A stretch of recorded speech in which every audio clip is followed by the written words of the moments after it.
Hi friends, இன்றைக்கி நம்ம இந்த வீடியோவில் எதை பற்றி பார்க்க போகிறோம் அப்படின்னு பார்த்தீங்கன்னா, தற்கால தமிழ்நாடு வரலாறு அப்படிங்கிற புத்தகத்தில் இருந்து இந்திய விடுதலை போராட்டத்தில் தமிழ்நாட்டின் பங்கேற்பு அப்படிங்கிற தலைப்பில் ஒரு 50 கொஷின்ஸ் ஆல்ரெடி நம்ம பார்த்துருந்தோம். அதோட பார்ட் 2 வீடியோ தான் இது.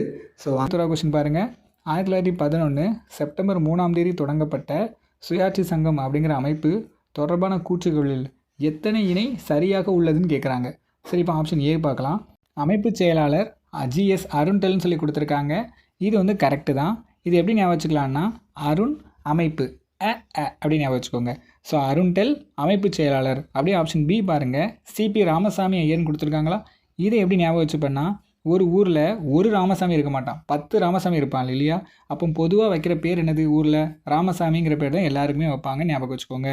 அப்போ ராமசாமி ஐயர் பொதுச் செயலர். அப்படி நேராக ஆப்ஷன் சிக்கு போகலாம். சியில் இப்போ உங்ககிட்ட கொஞ்சோண்டு பொருள் இருந்துச்சுன்னு வச்சுக்கோங்களேன், எல்லோரும் மரியாதையாக பேசுவாங்க. நீங்கள் நிறைய பொருள் வச்சுருந்தீங்கன்னா என்ன சொல்வீங்க, யாருக்கும் மரியாதை கொடுக்க மாட்டீங்க, வாடி போடிப்பீங்களா. அப்போ பிபி வாடியா அப்படிங்கிறது பொருளாளர், ஞாபகம் வச்சுக்கோங்க. ஓகேவா? ஓகே, இப்போ கடைசியாக தலைவர் யாருன்னு பார்க்கலாம். தலைவர் வந்து அன்னிபெசன்ட் அம்மையார் தான் தலைவர். அப்போது எல்லாமே சரியாக தான் இருக்குது, அதாவது 4 இணையுமே சரியாக தான் இருக்குது. நேராக இப்போ ஆப்ஷன் போகலாமா? ஆப்ஷன் டி, 4 இணையும் சரி அப்படிங்கிறது தான் ஆன்சர். ஓகேவா? ஓகே, இப்போ 22வது கொஸ்டின் பாருங்கள். VP மாதவராவ் தலைமையிலான கடலூர் மாநில சுயாட்சி மாநாடு எந்த ஆண்டு நடைபெற்றது அப்படின்னு கேட்குறாங்க.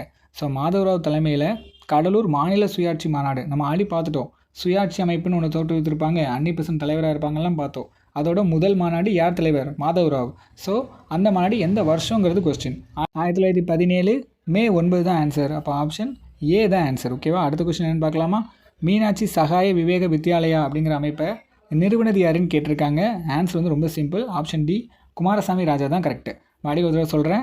மீனாட்சி சகாய விவேக வித்யாலயாங்கிற அமைப்பு நிறுவனது யார்? குமாரசாமி ராஜா.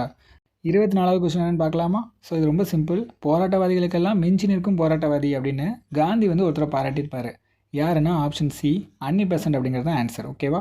ஸோ நான் மறுபடியும் ஒரு தடவை சொல்கிறேன். போராட்டவாதிகளுக்கெல்லாம் மிஞ்சி நிற்கும் போராட்டவாதி அன்னிபெசன்ட். யார் சொன்னால்? காந்தி சொல்லியிருப்பார். ஸோ எதுக்காக சொல்லியிருக்காரு நமக்கு தெரியும். சூரத் பிளவு தெரியும். மிதவாதிகள் தீவிரவாதிகள் 2ஆக பிரிஞ்சிருப்பாங்க. அவங்கள இணைக்கிறதுக்காக ரொம்ப கஷ்டப்பட்டுருப்பாங்க. ஸோ அதனால் இதை சொல்லியிருப்பார். ஓகேவா? இப்போ அடுத்த கொஸ்டின் என்னென்னு பார்க்கலாமா? இப்போ இந்த கொஸ்டினில் கூற்று 1 பாருங்கள். சுப்பிரமணிய ஐயர் அன்னிபெசன்ட் காவலில் வைக்கப்பட்டதை கண்டித்து சற்பட்டத்தை துறந்தான்னு சொல்லி கொடுத்துருக்காங்களா. இது வந்து கரெக்டு. பிரிட்டிஷ்காரங்க அன்னிபெசன்டோட டார்ச்சல் தாங்க முடியாமல் அவங்களோட ஒரு 3 பேரை அரெஸ்ட் பண்ணிடுவாங்க. அந்த டைமில் இவர் என்ன பண்ணியிருப்பார், தன்னோட சற்பட்டத்தையே திறந்துருப்பார். அப்படியே கூற்று 2க்கு வாங்க. அன்னிபெசன்ட் கைதாகி உள்ளே போயிட்டாங்க. அப்போ தலைவர் இல்லை, கௌரவ தலைவராக நம்ம சுப்பிரமணிய ஐயரை நியமிச்சிருப்பாங்க. அப்போ இதுவே கொஸ்டின் ஆகும். அப்போது சுயாட்சி சங்கத்தின் கௌரவ தலைவர் யாருன்னா சுப்பிரமணிய ஐயர், ஞாபகம் வச்சுக்கணும். நேராக இப்போ கூற்று 3க்கு போகலாம். கூற்று 3 பாருங்கள். சுயாட்சி சங்க தலைவர்கள் காவலில் வைக்கப்பட்டதை அடுத்து அமெரிக்க குடியரசுத் தலைவர் உல்ட்ரோ வில்சனுக்கு ஒரு கடிதம் ஒன்று எழுதியிருப்பார். ஸோ இது சம்பந்தமாக. ஸோ இதையும் பண்ணது யார்? சுப்பிரமணிய ஐயர் தான். அப்போ கூற்று 3மே சரி தான். அப்போ அனைத்தும் சரி அப்படிங்கிறது ஆன்சர். ஆப்ஷன் டி தான் ஆன்சர். ஓகேவா? இப்போ 26வது கொஸ்டின் பாருங்கள். ரவுலட் சத்தியாகிரகம் தொடர்பான கூற்றுகளில் பொருந்தாது எதுன்னு கேட்டிருக்காங்க. ஆப்ஷன் ஏ பாருங்கள். 1919 பிப்ரவரி மாதம் இந்திய சட்டமன்றத்தில் ரவுலட் மசோதா விவாதிக்கப்பட்டதுன்னு சொல்லியிருக்காங்க. இது வந்து கரெக்டு. சொல்லப்போனால் இந்த மசோதா விவாதிக்கப்படும் போதே நம்ம சீனிவாச சாஸ்திரி வந்து சொல்லியிருப்பார், இதை கொண்டு வராதிங்க, இந்தியாவில் பயங்கரமான பிரச்சனைகள் வரும்னு சொல்லியிருப்பார். ஆனால் பிரிட்டிஷ் கவர்மெண்ட் என்ன பண்ண மாட்டாங்க, இதை கேட்க மாட்டாங்க. ஸோ இது வந்ததுமே என்ன பண்ணிடுவார், காந்தியும் சத்தியாகிரகத்தை அனௌன்ஸ் பண்ணிடுவார். ஸோ அதையும் ஞாபகம் வச்சுக்கணும். இப்போ நேராக ஆப்ஷன் பி பாருங்கள். 1919 மார்ச் 17 கஸ்தூரிரங்கன் அழைப்பை ஏற்று காந்தி தமிழ்நாட்டுக்கு வந்தாருன்னு கொடுத்துருக்கு. ஆனால் உண்மைக்குமே கஸ்தூரிரங்கனை அழைக்க சொல்லி யார் சொல்லியிருப்பா? ராஜகோபாலாச்சாரியார் ஆலோசனை வழங்கியிருப்பார். அதை கேட்டு தான் கஸ்தூரிரங்கன் என்ன சொல்லியிருப்பார், காந்தியை கூட்டிருப்பார். எந்த வருஷம்? 1919 மார்ச் 17ஆம் தேதி. ஸோ எங்கே தங்கியிருப்பார்னா கஸ்தூரிரங்கனோட வீட்டிலே தங்கியிருப்பார். சரிங்களா? அப்போ பியும் கரெக்டு தான். நேராக சிக்கு வாங்க. இந்த சட்டத்தின் விளைவாக சத்தியாகிரக சபை அப்படிங்கிற ஒரு அமைப்பை காந்தி தொடங்கினாருன்னு கொடுத்துருக்காங்க. இது கரெக்டு தான். சத்தியாகிரக சபை அப்படிங்கிற அமைப்பு உருவாக காரணமான போராட்டம் எது அப்படின்னு கேட்பாங்க. ஸோ இதுக்கான ஆன்சர் வந்து ரவுலட் சத்தியாகிரக போராட்டம்னு சொல்லிடணும். சரிங்களா? அப்போ ஆப்ஷன் சி அப்படிங்கிறது கரெக்டு. இப்போ நேராக ஆப்ஷன் டிக்கு போகலாம். 1919 ஏப்ரல் 5ஆம் தேதி தமிழ்நாட்டின் ரவுலட் சட்ட எதிர்ப்பு நாள் துக்க தினமாக கொண்டாடப்படுது அப்படின்னு சொல்லி கொடுத்துருக்காங்க. இது வந்து தப்பு. ஏப்ரல் 5ன்னு வராது, ஏப்ரல் 6ன்னு வரும். ஸோ ஏப்ரல் 6 தான் ஆன்சர். அப்போ இதுதான் தப்பு. அப்போ ஆப்ஷன் டி தான் ஆன்சர். ஓகேவா? அடுத்த கொஸ்டின் பாருங்கள். மௌலானா சௌகத் அலி தலைமையிலான கிலாபத் மாநாடு நடைபெற்ற ஆண்டு எது அப்படிங்கிறது கொஸ்டின். ஸோ இதுக்கான ஆன்சர் வந்து 1920 ஏப்ரல் 20 அப்படிங்கிறது ஆன்சர். அப்போ ஆப்ஷன் ஏ தான் ஆன்சர். சரியா? அப்போ 27வது கொஸ்டின் என்ன? மௌலானா சௌகத் அலி தலைமையிலான கிலாபத் மாநாடு நடைபெற்ற ஆண்டு 1920 ஏப்ரல் 20. டேரெக்டாக இப்போ 28வது கொஸ்டின் என்னென்னு பார்க்கலாமா? அடுத்த கொஸ்டின் என்னென்னு பார்க்கலாமா? ஸோ இந்த கொஸ்டினில் தென்னிந்திய நல உரிமை சங்கம் தொடங்கப்பட்ட ஆண்டு எது சொல்லி கேட்டிருக்காங்க. இந்த கொஸ்டினே தப்பாக இருக்குது. ஸோ இதுக்கான ஆன்சர் வந்து 1916ன்னு கொடுத்துருக்கணும். நம்ம ஆப்ஷனில் 16ங்கிற ஆன்சர் இல்லை. சரியா? அப்போ இந்த கொஸ்டின் வந்து போட வேணாம். டேரெக்டாக அடுத்த கொஸ்டின் போயிடலாம். இந்த கொஸ்டினில் என்ன கொடுத்துருக்காங்க? கருப்பு குதிரை என்று அழைக்கப்படுவர் யார் அப்படிங்கிறது கொஸ்டின். ஸோ இதுக்கான ஆன்சர் வந்து சுப்பராயன் அப்படிங்கிறது ஆன்சர். அப்போ 29வது கருப்பு குதிரை என அழைக்கப்படுவர் யார்? சுப்பராயன். ஓகேவா? ஓகே. டேரெக்டாக இப்போ 30வது கொஸ்டின் என்னன்னு பார்க்கலாமா? ஸோ இந்த கொஸ்டினில் நீதி கட்சி மாநில சுயாட்சி கோரிக்கையை எழுப்பிய ஆண்டு எது அப்படின்னு கேட்குறாங்க. நீதி கட்சி எந்த வருஷம் மாநில சுயாட்சி கோரிக்கையை வெளியிட்டாங்க? ஸோ இதுக்கான ஆன்சர் என்ன அப்படின்னு பார்த்தீங்கன்னா ஆப்ஷன் ஏ 1927 தான் என்ன பண்ணியிருப்பாங்க? வெளியிட்டிருப்பாங்க. அப்போ நீதி கட்சி மாநில சுயாட்சி கோரிக்கை எப்போ? 1927. அப்போ டேரெக்டாக இப்போ 31வது கொஸ்டின் பாருங்கள். ஒத்துழையாமை இயக்கத்திற்கு ஆதரவாக தனது அட்வொகேட் ஜெனரல் பதவியையும் சிஐஇ பட்டத்தையும் திறந்தவர் யார் அப்படின்னு சொல்லி கேட்டிருக்காங்க. ஒத்துழையாமை இயக்கத்துக்கு ஆதரவாக தன்னோட அட்வொகேட் ஜெனரல் பதவியையும் சிஐஏ பட்டத்தையும் திறந்தவர் யார் அப்படின்னு பார்த்தீங்கன்னா சீனிவாச ஐயங்கார் தான் திறந்திருப்பார். இப்போ ஆப்ஷன் பி தான் ஆன்சர். ஓகேவா? Option B. இப்போ அடுத்த கொஸ்டின் என்னென்னு பார்க்கலாமா? சண்டை மாறுத பிரசங்கி அப்படின்னு நம்ம யாரை சொல்லுவோம்னு கேட்டிருக்காங்க. ஸோ இதுக்கான ஆன்சர் வந்து ஆப்ஷன் ஏல இருக்குது. சத்தியமூர்த்தி தான் சொல்லுவோம். அப்போ சண்டை மாறுத பிரசங்கி அப்படிங்கிறது யார்? சத்தியமூர்த்தி. ஓகேவா? இப்போ 33வது கொஸ்டின் பாருங்கள். திருச்சியில் யார் வீட்டில் இருந்து ராஜகோபாலாச்சாரியார் தனது உப்பு சத்தியாகிரக யாத்திரையை தொடங்கினார் அப்படிங்கிறது கொஸ்டின். ஸோ இதுக்கான ஆன்சர் வந்து டிஎஸ்எஸ் ராஜன். இவரோட வீட்டிலேருந்து தான் தொடங்கியிருப்பார். ஸோ எந்த வருஷம் தொடங்கினாங்க அப்படின்னு தெரிஞ்சுக்கணும். ஏப்ரல் 13, 1930 தொடங்கியிருப்பாங்க. நல்லா ஞாபகம் வச்சுக்கோங்க. ஏப்ரல் 13, 1930. எத்தனை மணிக்குன்னா காலையில் 5 மணிக்கு தொடங்கியிருப்பாங்க. மொத்தமாக 100 பேர் இந்த யாத்திரையில் பங்கு கொள்வாங்க. இந்த யாத்திரை 16 நாட்கள் நடக்கும். கடைசியாக ஏப்ரல் 28, 1930 இந்த யாத்திரை முடிஞ்சிருக்கும். சரிங்களா? முடிஞ்சிருக்கும். இவங்க வந்து எப்போ உப்பு அள்ளியிருப்பாங்க அப்படின்னு கூட கொஸ்டின் கேட்கலாம். ஏப்ரல் 30, 1930. 28 அள்ளலை, 30 தான் என்ன பண்ணியிருப்பாங்க? அள்ளியிருப்பாங்க. எந்த இடம்னு கூட கொஸ்டினில் வரலாம். அகஸ்தியம் பள்ளியில் தான் என்ன பண்ணியிருப்பாங்க? உப்பு அள்ளியிருப்பாங்க. இது இவ்வளோ தூரம் டீட்டெயிலாக நீங்கள் தெரிஞ்சுக்கணும். ஏன்னா டிஎன்பிசி எந்த மாதிரி கொஸ்டின் கேட்பாங்கன்னு நமக்கு தெரியாது.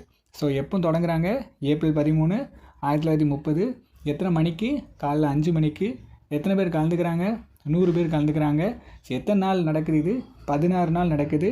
ஸோ எப்போ வந்து இவங்க உப்பு அள்ளுறாங்கன்னா ஏப்ரல் 30. எப்போ அந்த இடத்த போய் சேர்றாங்கன்னா ஏப்ரல் 28. ரெண்டுமே 1930 தான். ஓகேவா? ஓகே. அடுத்த கொஸ்டின் என்னென்னு பார்க்கலாமா? சத்தியாகிரகிகள் உப்பு சட்டத்திற்கு எதிராக தஞ்சையை நோக்கி சென்றபோது பின்வரும் யார் தஞ்சை மாவட்ட ஆட்சியராக இருந்தாங்கிறது கொஸ்டின். இது வந்து டிஎன்பிசி கேட்ட கொஸ்டின். ஸோ இதுக்கான ஆன்சர் வந்து ஏஜே தாரன் அப்படிங்கிறது ஆன்சர். ஸோ மறுபடியும் சொல்கிறேன். சத்தியாகிரகிகள் உப்பு சத்தியாகிரகத்துக்கு எதிராக தஞ்சையை நோக்கி சென்றபோது பின்வரும் நிகழ்ச்சியில் யார் வந்து தஞ்சை மாவட்ட ஆட்சியராக இருந்தாருங்கிறது கொஸ்டின். ஸோ இதுக்கான ஆன்சர் வந்து ஏஜே தாரன் அப்படிங்கிறது ஆன்சர். அப்படியே நேரம் 35வது கொஸ்டின் போகலாம். வேதாரண்ய உப்பு சத்தியாகிரகம் எத்தனை மாதம் நடைபெற்றது அப்படிங்கிறது கொஸ்டின். ஸோ இதுக்கான ஆன்சர் வந்து 1.5 மாதம் நடந்திருக்கும்.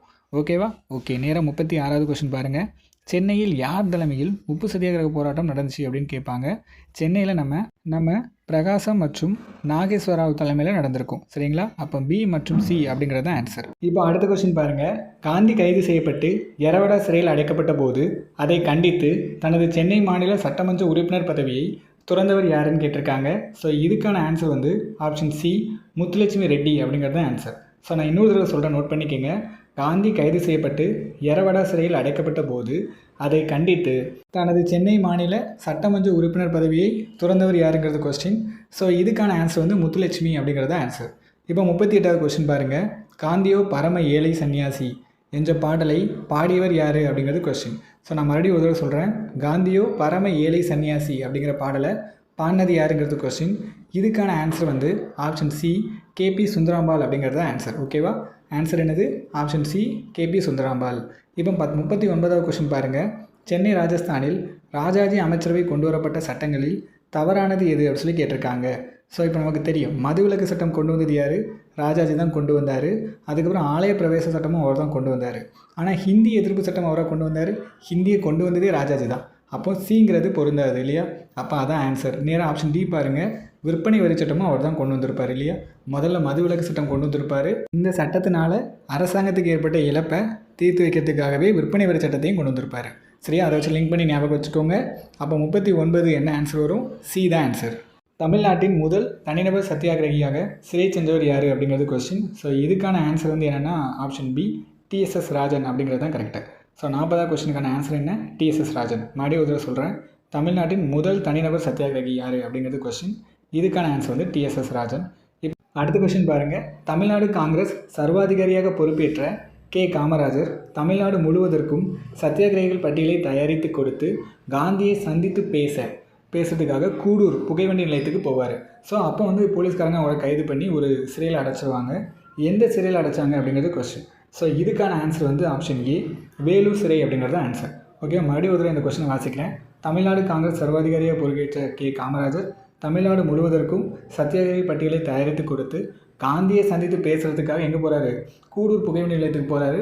அப்போ அவரை கபக்குன்னு போலீஸ்காரங்க பிடிச்சிடறாங்க. பிடிச்சி ஒரு ஜெயிலில் அடைக்கிறாங்க. அந்த ஜெயில் என்னது? வேலூர் சிறை. ஓகேவா? இப்போ 42வது கொஸ்டின் பாருங்கள், தமிழ்நாடு அப்படிங்கிற பத்திரிகையை தொடங்கினது யார் அப்படிங்கிறது கொஸ்டின். இதுக்கான ஆன்சர் வந்து வரதராஜலு அப்படிங்கிறது தான் ஆன்சர். தமிழ்நாடுங்கிற பத்திரிகை தொடங்கினது யார்? வரதராஜலு. அடுத்த கொஸ்டின் பாருங்கள், 1921 நவம்பர் 4ஆம் தேதி அகில இந்திய காங்கிரஸ் கமிட்டி தனிநபர் சட்ட மறுப்பு இயக்கத்தில் ஈடுபடலாம் என்ற தீர்மானத்தை வெளியிட்டதுன்னு கொடுத்துருக்காங்க. இது வந்து கரெக்டு தான். ஸோ முதல்ல அகில இந்திய காங்கிரஸ் எப்போ வந்து தனிநபர் சட்ட மறுப்புக்கு அங்கீகாரம் அளிச்சது அப்படின்னு பார்த்தீங்கன்னா 1921 நவம்பர் 4ஆம் தேதி. நோட் பண்ணி வச்சுக்கோங்க. ஸோ இப்போ கூட்டு 2 பாருங்கள், நவம்பர் 20 1921 சேலத்தில் கூடிய தமிழ்நாடு காங்கிரஸ் கமிட்டி இம்முடிவை ஆதரித்ததுன்னு கொடுத்துருக்காங்க. ஆனால் தமிழ்நாடு காங்கிரஸ் கமிட்டி ஆதரிச்சிருக்கும், ஆனால் அவங்க சேலத்தில் கூடியிருக்க மாட்டாங்க, திருச்சியில் தான் கூடியிருப்பாங்க. அப்போ இங்கே சேலம் கொடுத்துருக்காங்க. அப்போ கூற்று 2ங்கிறது சரி. நம்ம ஆப்ஷன் பாருங்கள், கூற்று 1 மட்டும் சரி அப்படிங்கிறது தான் ஆன்சர். அப்போ ஆப்ஷன் ஏ தான் ஆன்சர். ஓகேவா? இப்போ நேராக 44வது கொஸ்டின் பார்க்கலாமா? வேல்ஸ் இளவரசர் வந்து சென்னைக்கு வருகை புரிந்த ஆண்டு எது அப்படிங்கிறது கொஸ்டின். ஸோ இதுக்கான ஆன்சர் வந்து ஆப்ஷன் பி, 1921 தான் வருகை புரிஞ்சிருப்பார். ஓகேவா? வேல்ஸ் இளவரசர் சென்னைக்கு வருகை புரிந்த ஆண்டு 1921. 45வது கொஸ்டின் பாருங்கள், அவமானத்தின் சின்னமான நீல் சிலையை அகற்றுவதற்கு யாருடைய தலைமையிலான சத்தியாகிரக குழு சென்னையில் அமைக்கப்பட்டது அப்படிங்கிறது கொஸ்டின். ஸோ இதுக்கான ஆன்சர் வந்து என்ன அப்படின்னு பார்த்திங்கன்னா, நம்ம சோமயாஜுலு தலைமையில் தான் அமைச்சிருப்பாங்க. மறுபடியும் ஒரு தடவை சொல்கிறேன், அவமானத்தின் சின்னமான நீல் சிலையை அகற்றுவதற்கு யாருடைய தலைமையிலான சத்தியாகிரக குழு சென்னையில் அமைக்கப்பட்டது? சோமயாஜுலு தலைமையில். இப்போ அப்படியே 46வது கொஸ்டின் பார்க்கலாமா? இந்த கொஸ்டினில் நீல் சிலை அகற்றும் போராட்டம் தொடர்பான கூற்றுகளில் பொருந்தாது எதுன்னு கேட்டிருக்காங்க. சென்னை இராணுவ பிரிவின் தலைவராக இருந்த நீல் 1857 பெருங்கிளர்ச்சியை ஒடுக்குவதில் முக்கிய காரணமாக இருந்தார் சொல்லி கொடுத்துருக்காங்க. இது வந்து கரெக்டு தான். ஸோ அதனால் அவருக்கு என்ன பண்ணியிருப்பாங்கன்னா, சென்னை மவுண்ட் சாலையில், அதாவது அண்ணா சாலையில் அவருக்கு ஒரு சிலை ஒன்று உருவாக்கியிருப்பாங்க. அப்போது அது ஆப்ஷன் பியில் கொடுத்துருக்காங்க. அப்போ இதுவும் கரெக்டு தான். இப்போ ஆப்ஷன் சி பாருங்கள், 1927 ஆகஸ்ட் 11ஆம் தேதி துவங்கிய போராட்டம் சுப்ராயலு நாயுடு முகமது சாலியா ராவுத்தர் தலைமை தாங்க நீல் சிலை உடைத்து சேதப்படுத்தப்பட்டது சொல்லி கொடுத்துருக்காங்க. அப்போது நீல் சிலையை உடைத்து சேதப்படுத்தினது யார் அப்படின்னு கூட கேட்கலாம். சுப்ராயலு நாயுடு, சாலியா ராவுத்தர்னு சொல்லிடணும். ஓகேவா? ஓகே, அப்போ ஆன்சர் என்ன? ஆப்ஷன் டி தான் ஆன்சர். அனைத்தும் சரி அப்படிங்கிறது தான் ஆன்சர். ஓகேவா? இப்போ 47வது கொஸ்டின் என்னென்னு பார்க்கலாமா? சைமன் குழு அமைக்கப்பட்ட ஆண்டு எது அப்படிங்கிறது கொஸ்டின். ஸோ இதுக்கான ஆன்சர் வந்து ஆப்ஷன் டி, 1928 தான். பர்டிகுலராக டேட் கேட்டால் February 3, 1928ன்னு சொல்லிடணும்.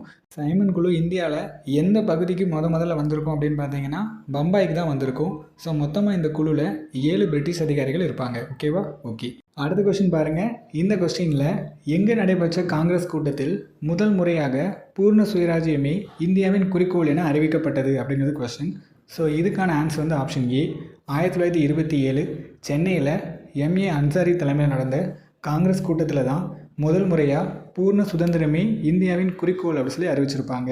சரி, இப்போ 49வது கொஸ்டின் பாருங்கள். ரவுலட் அறப்போராட்டம் எந்த வருஷம்? 1919. அப்போ கிலாபத் இயக்கம் அப்படிங்கிறது எந்த வருஷம் வரும்? 1920ன்னு வருமா? நீல் சிலை அகற்றும் போராட்டம் எப்போ? 1927. சுயராஜ்ய கட்சி 1923. அப்போது ஆப்ஷன் ஏ அதான் ஆன்சர். இப்போ கடைசி கொஸ்டின் பார்க்கலாம். இந்த கொஸ்டினில் அகில இந்திய முஸ்லீம் லீக் தோற்றுவிக்கப்பட்ட நாள் எது அப்படி சொல்லி கேட்டிருக்காங்க. இதுக்கான ஆன்சர் வந்து 1906 டிசம்பர் 30 அப்படிங்கிறது ஆன்சர். அகில இந்திய முஸ்லீம் லீக் தோற்றுவிக்கப்பட்ட நாள் என்ன? 1906 டிசம்பர் 30. இந்த வீடியோ உங்கள் எல்லாருக்கும் பிடிச்சிருக்குன்னு நினைக்கிறேன். தேங்க்யூ.